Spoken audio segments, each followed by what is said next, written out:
नमस्कार शेतकरी मित्रांनो, सरकारी योजना या चॅनलवर स्वागत आहे। सध्या राज्यातील शेतकरी कर्जमाफी आणि नियमित कर्जदारांना मिळणाऱ्या अनुदानावरून मोठी चर्चा घमासान चालू आहे। राज्य सरकारने अलीकडेच शेतकरी कर्जमाफी योजनेत काही महत्त्वाचे बदल केले आहेत। मुख्यमंत्र्यांनी घेतलेल्या या निर्णयामुळे काही शेतकऱ्यांना दिलासा मिळालेला आहे, तर काही शेतकऱ्यांमध्ये मोठा गैरसमज निर्माण झाला आहे। आजच्या व्हिडिओमध्ये आपण पाहणार आहोत की नियमित कर्जदारांसाठी नेमके काय काय बदल झालेले आहेत, त्यांना किती अनुदान मिळणार आहे आणि हा निर्णय खरोखरच न्यायाचा आहे की अन्यायकारक आहे। व्हिडिओ शेवटपर्यंत तुम्ही पाहू शकता। शेतकरी मित्रांनो, शासनाने दोन मुख्य बदलांना मंजुरी दिली आहे। पहिला बदल म्हणजे 2019च्या कर्जमाफी योजनेत जे शेतकरी पात्र ठरले होते त्यांना पुन्हा एकदा 2 लाख रुपयापर्यंत कर्जमाफी दिली जाणार आहे।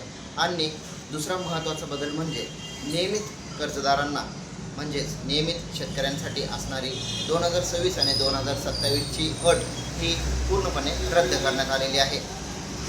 अनेक ठिकाणी अशा बातम्या पसरत आहेत की नियमित कर्जदारांनाही 2 लाख रुपये मिळणार आहेत, पण तसं नाही। नियमित कर्जदारांना प्रोत्साहनपर 50,000 रुपयाचेच अनुदान मिळणार आहे।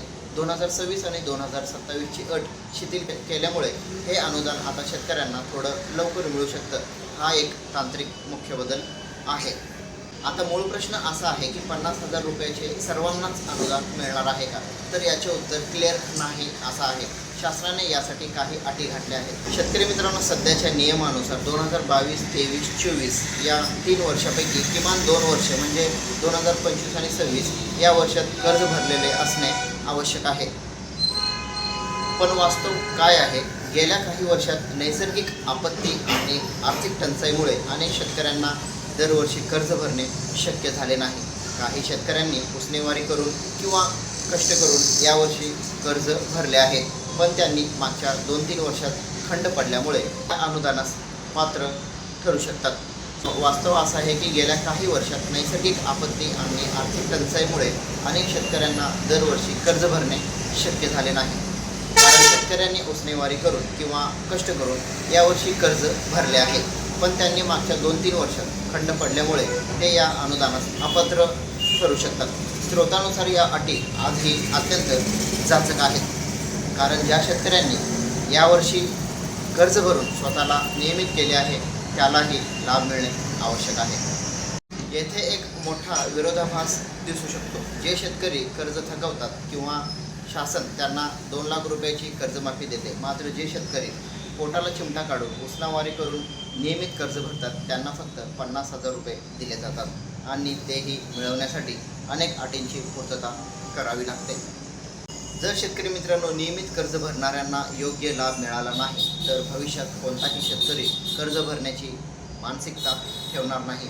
शेवटी कर्ज थकवले तर माफ होईल हा एक चुकीचा गैरसमज समाजात तयार होऊ शकतो। त्यामुळेच सध्याची मागणी अशी आहे की 30 जूनपर्यंत ज्या शेतकऱ्यांनी आपले कर्ज पूर्ण भरले आहे आणि जे आजच्या तारखेला नियमित आहेत त्या सर्वांना कोणत्याही अटीशिवाय सरसकट अनुदान दिले पाहिजे।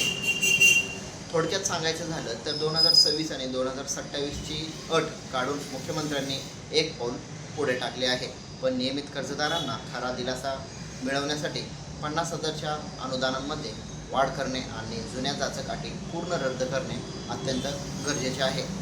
तर शेतकरी मित्रांनो, कोणत्याही अफवांना बळी पडू नका। सध्या फक्त पुढच्या वर्षाची अट हटवण्यात आली आहे, पण मागच्या अटीबाबत अजूनही लढा देण्याची गरज दिसून येत आहे।